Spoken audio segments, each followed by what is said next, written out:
महाराज जी। महाराज जी, अपने अंदर सकारात्मक विचारों पर नकारात्मक विचारों को ना आने देने के लिए क्या करना चाहिए? राधा राधा, जितना नाम जप करोगे उतना पॉजिटिव सोच होगी, और जब संसार का चिंतन करोगे, भगवत चिंतन विस्मरण रहेगा, तो निगेटिव सोच फेंकता है मन, और जब अधिक फेंकने लगता है तो आदमी डिप्रेशन में चला जाता है।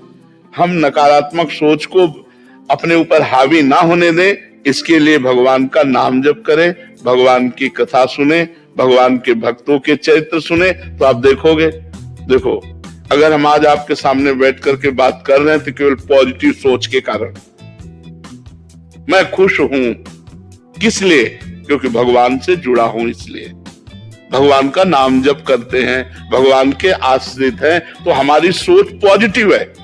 ये हम प्रत्यक्ष उदाहरण आपको दे रहे, कोई बाबूदी की बात नहीं करे, ये भगवान की कृपा की बात करे। तो आप तो स्वस्थ हैं, फिर आपकी नेगेटिव विचारधारा क्यों? भगवान की बड़ी कृपा है, आपकी किडनी ठीक है, आपकी आंख ठीक है, आपका कान ठीक है, आपके ऊपर भगवान की कितनी कृपा है कि आप स्वस्थ हो। तो इस स्वस्थ अवस्था में निगेटिव का पॉइंट क्या है? संसार, हमने उसके साथ ऐसा किया, वो हमारे साथ ऐसा क्यों किया, ऐसा हो जाता तो अच्छा था, भगवान ने ऐसा क्यों किया, मैंने इतने प्रयत्न किया, असफलता क्यों आई।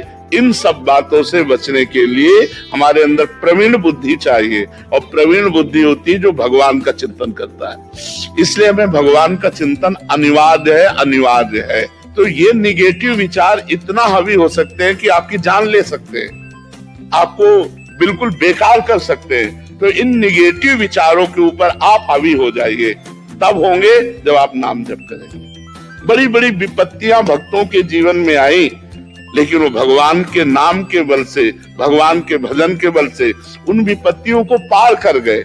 आज आपके पास सब कुछ है, लेकिन आप प्रसन्न नहीं है, आप खुश नहीं है, आप आनंदित नहीं है। क्यों? आप विचार कीजिए ना, कई ऐसे लोग आप को दिखा दे जो आपके पास है, उसके लिए वो तरसते हैं जो आपके पास है।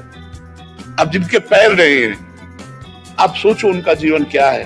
तुम्हारे पास पैर है, तुम्हारे पास आंख है, आप देख सकते हो, कान से सुन सकते हो, जबान से बोल सकते हो। भगवान ने आपको सर्वांग पुष्ट बनाया है, खाने को दिया है, आपको मांगना नहीं पड़ता, आप कमा रहे हैं, फिर भी आप असंतुष्ट क्यों हैं? आप खुश क्यों नहीं हैं? आप प्रसन्न क्यों नहीं? क्योंकि आपके अंदर जो नेगेटिव पॉइंट है वो नष्ट नहीं हुआ। नकारात्मक सोचो जो फेंकता रहता है मन, उसी से हम परेशान रहते। कल ऐसा ना हो जाए, कहीं ऐसा ना हो जाए, अरे ऐसा होगा तो भगवान है ना। ये जब तक बात नहीं आएगी तब तक आनंद नहीं आएगा। इसलिए हृदय में निरंतर भगवान का नाम जपने का अभ्यास करना चाहिए। इसमें क्या पैसा लगता है? राधा राधा राधा राधा राधा राधा।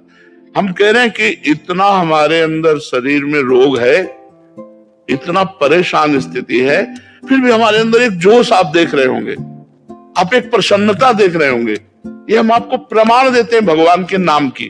अगर भगवान का नाम ना हो तो इसलिए हम कहते हैं, यदि आप सुखी होना चाहते हो, यदि आप नकारात्मक सोच को नष्ट करना चाहते हो, यदि आप जीवन को परम लाभ में बनाना चाहते हो, तो भगवान से जुड़ो, अपने मन को भगवान से जोड़ो। भगवान को आपसे कुछ नहीं चाहिए, आप सब भगवान के बच्चे हैं। भगवान ने आपको दिया, तुम यार क्या भगवान को दे दोगे? अनंत ब्रह्मांडों को खवा रहा है, तुमको उसको भोजन देना है क्या? सोना चांदी के पहाड़ है, खाने हैं, तुम 100-200 ग्राम, किलो 2 किलो सोना दे के उसको प्रसन्न कर सकते हो क्या? नहीं, केवल आप जुड़ो बस। भगवान आपको मांग रहे हैं, आपसे नहीं मांग रहे, आपको मांग रहे हैं कि आप अपने मन को मन मना भव मद भक्तो माद्याजी माम नमस्कुरु। आप मन को मेरे में लगा दो। भाई क्या पैसा लगता है? राधा राधा राधा। और देख लो, अगर आनंदित ना हो जाओ, हमें बताना। नाम जप करो, देख लो सारी गंदी बातें छूट जाएंगी, सारे अच्छे विचार आ जाएंगे, और आपका हृदय शीतल रहेगा, दया आ जाएगी, करुणा आ जाएगी, उदारता आ जाएगी, प्रेम आ जाएगा, और भगवान आ जाएंगे। नाम जप से क्या नहीं हो सकता।